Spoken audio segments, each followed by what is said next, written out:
Dadperfectrevenge. Pa, you're still living under my roof. It's only fair. That's what my son Bradley said when he handed me the bill. $1,200 a month to live in what used to be my own damn house. My name is Arthur Mitchell. I'm 57 years old, been retired from plumbing for 2 years now. And this is the story of how my own son tried to turn me into a tenant in my own life. Let me back up a bit. After my wife Margaret passed 3 years ago from cancer, I was lost. House felt too big, too quiet. Every morning, I'd wake up and reach for her side of the bed, forgetting for just a second that she wasn't there anymore. The coffee maker would click on at 6 a.m. like always, but I'd end up pouring 2 cups out of habit, staring at that extra mug until the coffee got cold. Margaret and I, we had 35 good years together. Met her at a church dance when I was 22, fresh out of trade school. She was wearing this blue dress, had her hair pinned up, real nice. I stepped on her feet twice during the first dance, but she laughed, instead of running away. "You're lucky I like clumsy men," she said. I knew right then I was going to marry that woman. We bought our first house when Bradley was 2, and Helen was 5. Nothing fancy, small 3-bedroom ranch on Pine Street. Mortgage was $340 a month. Seemed like a fortune back then. I worked 50-hour weeks, came home with my hands cracked and stained, but Margaret would have dinner waiting, and the kids would climb all over me before I could even wash up. Those were good times. Real good times. Bradley used to follow me around the garage, handing me tools I didn't need, asking 1,000 questions about how pipes worked, why water went uphill, what made toilets flush. Kid was curious about everything. "Daddy, when I grow up, I want to fix things like you," he said once, maybe 6 years old, standing on a milk crate so he could reach my workbench. That's good, son. World always needs people who can fix what's broken. Funny how that memory hits different now. When Margaret got sick, really sick, Bradley was 29, just married Carol, working as an auto mechanic downtown. Helen was 32, had her principal job, living in her own apartment across town. Good kids, both of them, successful, independent. Everything Margaret and I worked for. The cancer took 18 months to kill her. 18 months of hospitals, treatments, hope, disappointment, more treatments, less hope. Bradley and Helen took turns driving us to appointments, sitting in those awful waiting rooms that smell like disinfectant and despair. They were there for us. For her. Margaret died on a Tuesday morning in April. Tulips were blooming in our front yard, flowers she'd planted 10 years earlier. "Promise me something, Arthur," she whispered that last day, voice barely above a breath. "Don't let yourself disappear when I'm gone. You're still needed here." I promised her. Didn't know then how hard that promise would be to keep. The funeral was beautiful. Helen organized everything, made sure Margaret got the service she deserved. White lilies, her favorite hymns, all the stories about how she touched people's lives. The church was packed. Margaret would have been embarrassed by all the attention, but proud too. After everyone left, after the casseroles stopped coming, after the sympathy cards stopped filling the mailbox, I was alone in that house for the first time in 35 years. The silence was deafening. Every creak of the floorboards, every hum of the refrigerator, every tick of the kitchen clock sounded amplified, like the house was trying to fill the empty space where Margaret's voice used to be.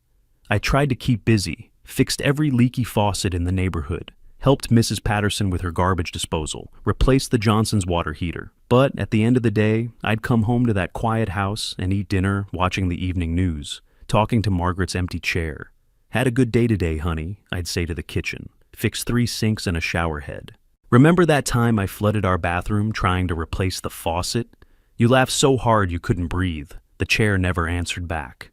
6 months after the funeral, Bradley came by for Sunday dinner. I'd been making pot roast every week, Margaret's recipe, even though it was enough food for 4 people. Most of it ended up in the freezer. "Pa, you doing okay here by yourself?" he asked, pushing green beans around his plate. "Managing fine. House is pretty big for one person. It's home."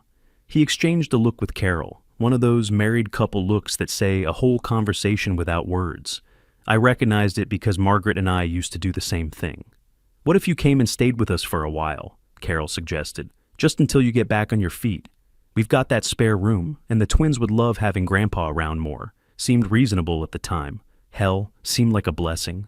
Company, family, grandkids to spoil. What could go wrong? Everything, as it turned out.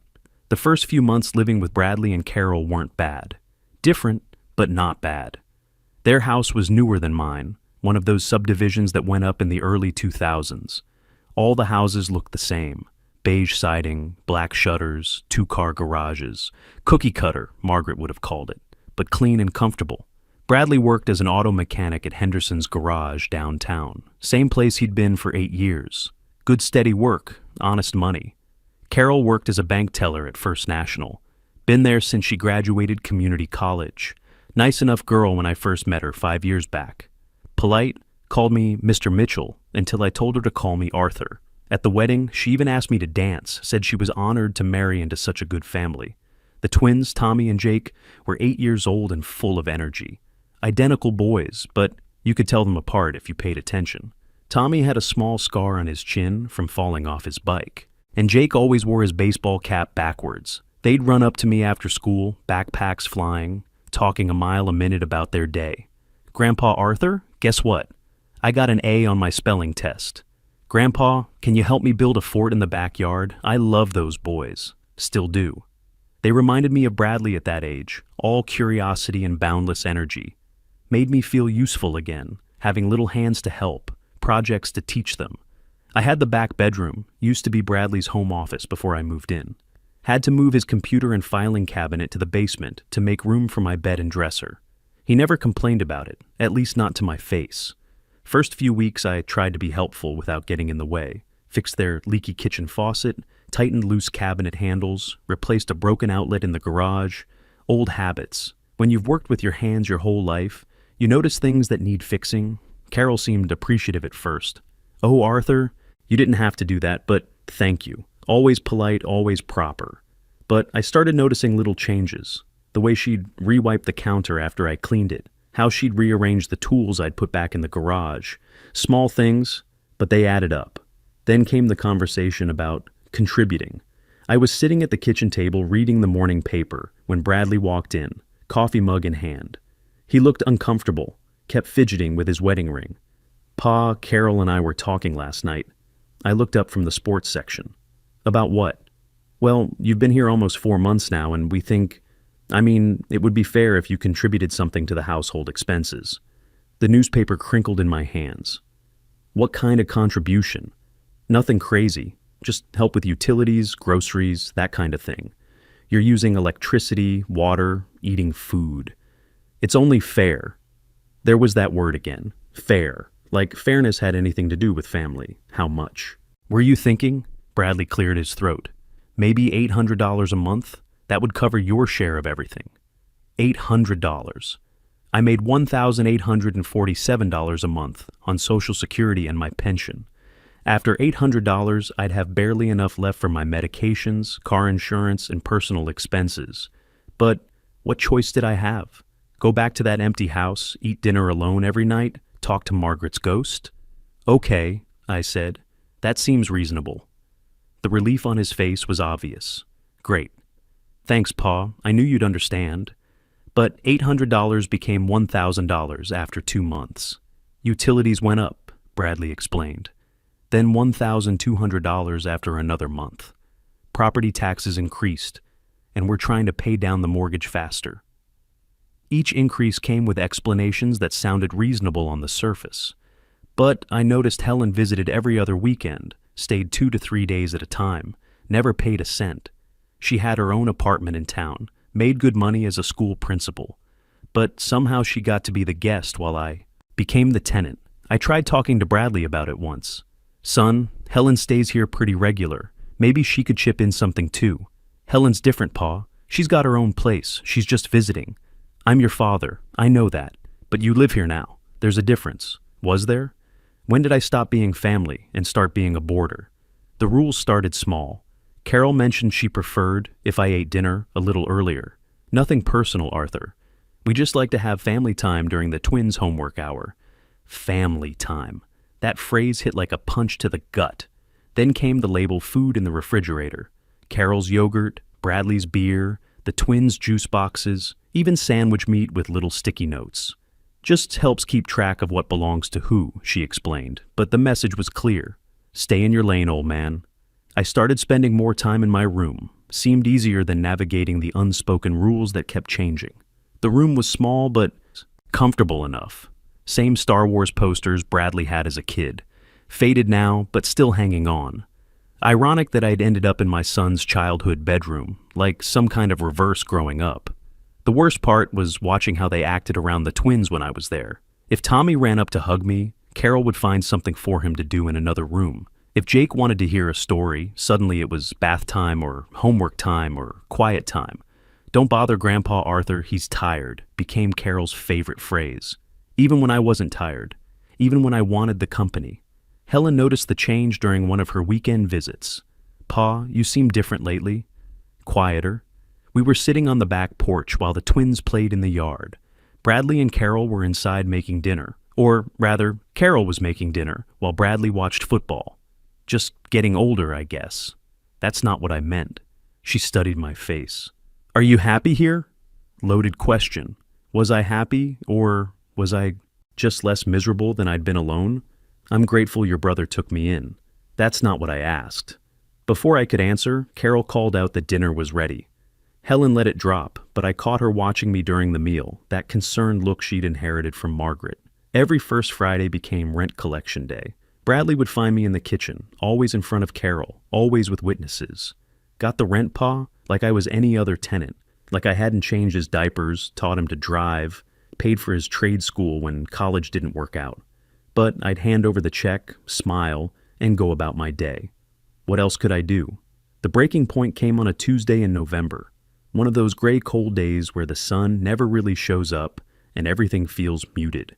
I was in the kitchen folding laundry, my clothes mixed in with theirs, because we all shared the same washing machine. Carol's expensive workout clothes, Bradley's work shirts that still smelled. Like motor oil, the twins' school uniforms. I'd been living there 8 months by then. 8 months of walking on eggshells, 8 months of paying rent to my own son, 8 months of feeling like a stranger in someone else's house. The routine had worn me down to nothing. Wake up early, stay quiet, avoid the common areas when the real family was using them, hand over my check on the first Friday of every month. That morning, Carol had left one of her passive-aggressive notes on the refrigerator. "Please remember to rinse dishes before putting them in the dishwasher. Food particles clog the filter." Like I hadn't been washing dishes for 35 years before she was even born. I was folding one of Bradley's shirts when he walked into the kitchen, talking loud on his cell phone. Didn't even acknowledge I was there, just started pacing around the kitchen island like I was invisible. "Yeah, he's still here. What can I do? He's got nowhere else to go."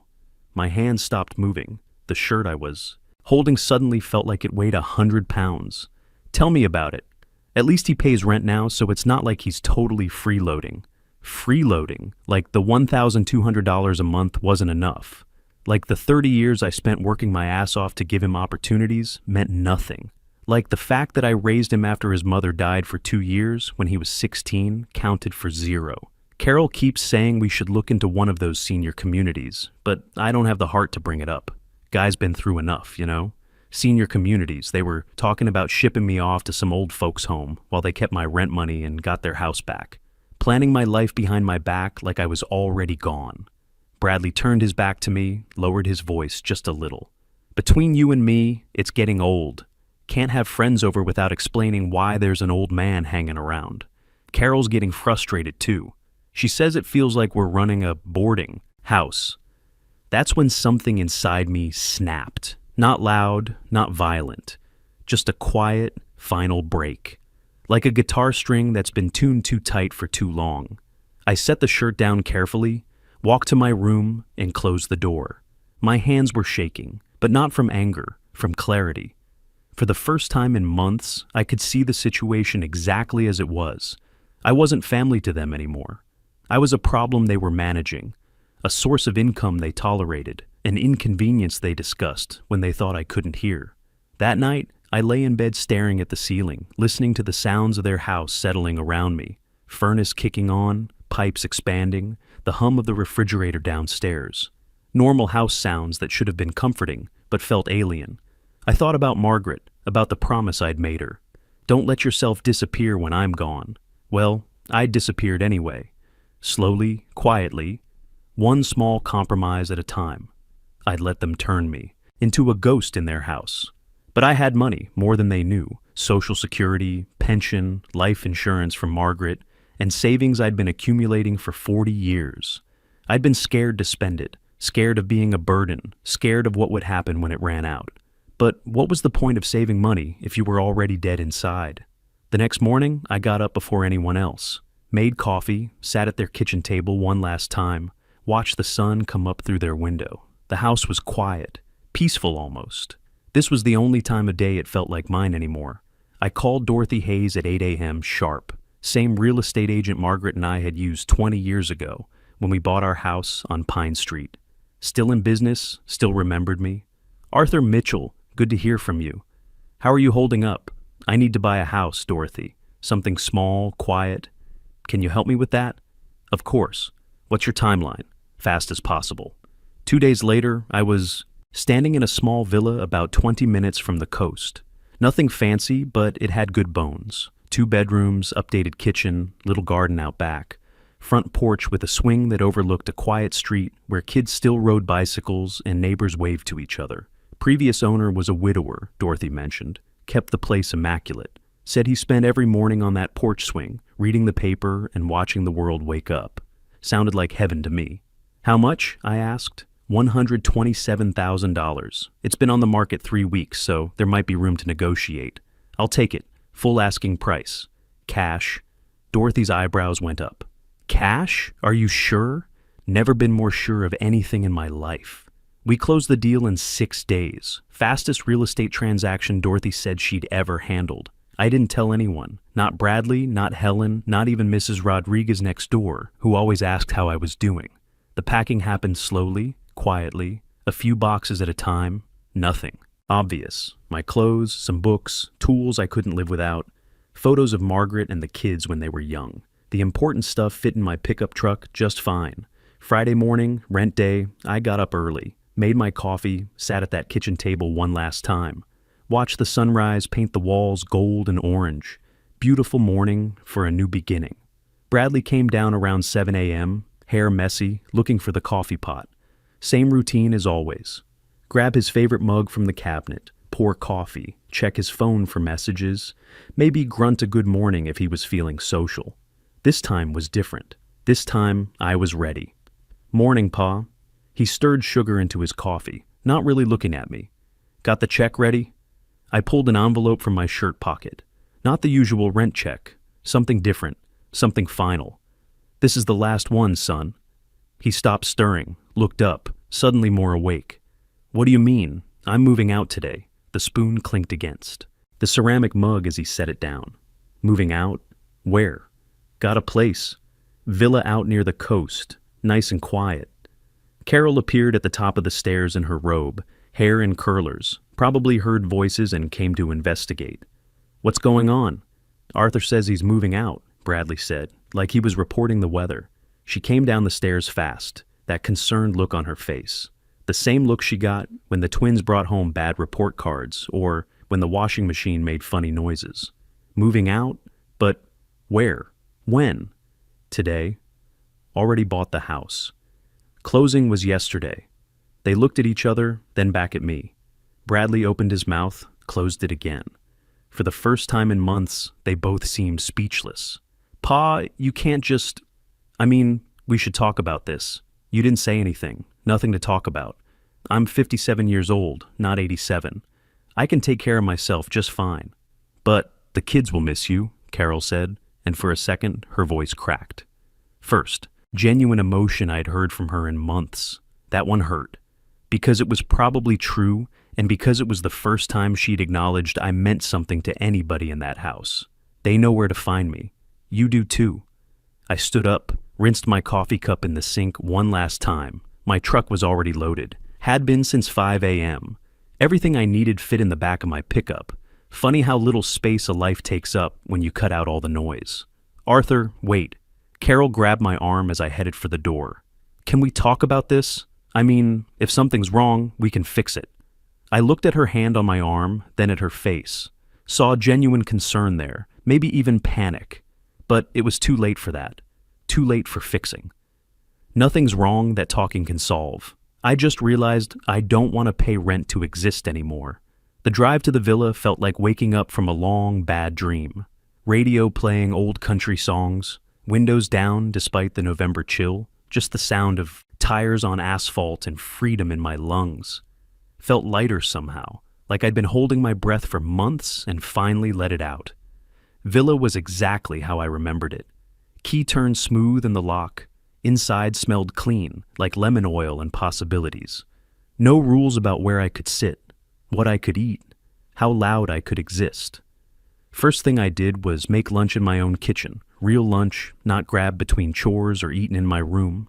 Sat at my own table, looked out at my own backyard, ate a sandwich made from ingredients that didn't have anybody's name on them. The calls started that afternoon. First Bradley, then Carol, then Helen. I let them go to voicemail. Wasn't being mean, just wasn't ready to explain myself to people who'd spent months treating me like a problem to be managed. Bradley's first message was confused. Pa? What the hell? Call me back. Carol's was apologetic. Arthur, I'm sorry if we made you feel unwelcome. That wasn't our intention. Helen's was angry. Dad, what are you doing? Bradley's worried sick. By day 3, they were getting desperate.